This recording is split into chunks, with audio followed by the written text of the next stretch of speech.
Welcome to FPL Waffle, a review of Game Week 4, a look ahead to Game Week 5.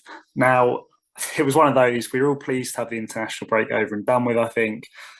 The Game Week on paper had potential to be a high-scoring one with lots of nice fixtures for good teams, and it just didn't deliver. 53 points, I got 2 above average, which I was content enough with in the end, considering I saw some absolutely howling performances from people, particularly those that have been brave enough to have no Haaland. One of the main reasons I got to 53 was because Onana was an absolute legend in goal. Penalty save, clean sheet, bonus, save bonus, 13 points, happy days. But beyond that, everyone blanked outside of Captain Haaland. So I was just relieved that I kind of kept him with the captain's armband and everything.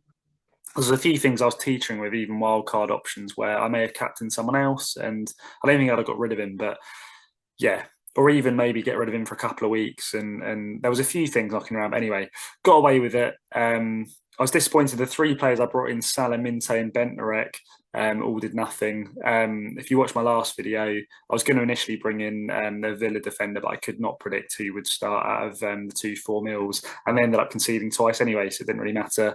And I've now got Bentnerek.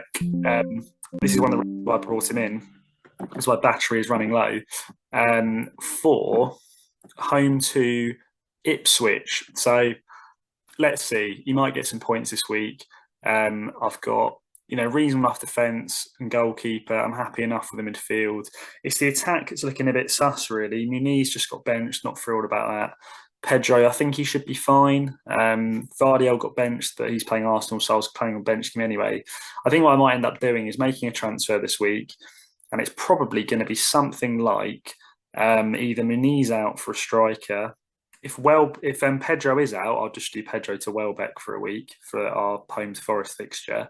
What is most likely to happen is Gvardiol will go for, say, someone like Robertson or Van Dijk, and I'll bring them in for Muniz, have Muniz first bench, and then I can have home to Bournemouth for a Robertson or a Van Dijk, depending on what happens tonight in Champions League.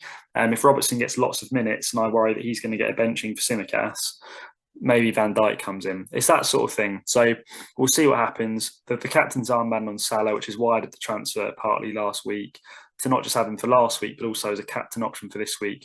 But prior to Wildcard, speaking of sort of reasons why Wildcard is going to be Game Week 6 and not Game Week 5, I think I've mentioned this to you before, but the likes of Arsenal, Brentford have fantastic fixtures from Game Week 6. They just don't quite have very good ones in this week, Game Week 5. So it just seems sort of like 1 week too early to jump on wildcard unless you really need it. And you need to sort of bring in some of these Brentford boys and Arsenal boys, etc. now, and just have a week with them. And at least you've got 11 starting players if you're in a really bad situation. The problem is, like a wildcard draft, I chucked together for this week. If you were to do it this week, it just looks a bit rash for me. Like, you've got Saka at City, you've got Mbuemo at Tottenham, you've got Bowen, I quite like the look of, but you've got Chelsea. I don't know. My bench here is looking a little bit sus, but Raya at City, it's not awful. But then you go into next week and then it's like, well, I'm still an Arsenal player short of 3 that I might like. Semenyo has nice fixtures for the next couple of weeks after this week. I'm sort of captaining Watkins for the Wolves fixture, so you've got a captaincy option in a fixture that isn't Salah, because then you'd have to tear up your team next week if you play the wildcard this week. Do you see what I mean? I think it just causes you more headaches. So I think, Game Week 6 is the place to wildcard, and I'll do a wildcard draft for you next week. But you can have triple Arsenal, you can have, probably double Brentford now. This has been injured, which is a bit of a blow. And then you can sort of, get rid of your Brighton boys if you want to, because they've got a really horrible run. You can ditch, maybe sort of a Salah or something as they, start to get into fixtures that aren't quite as optimal as they were, and those sorts of things. So we'll talk about it more next week. I think I'll leave it there for now, so that the video is sort of a nice, short and sweet one.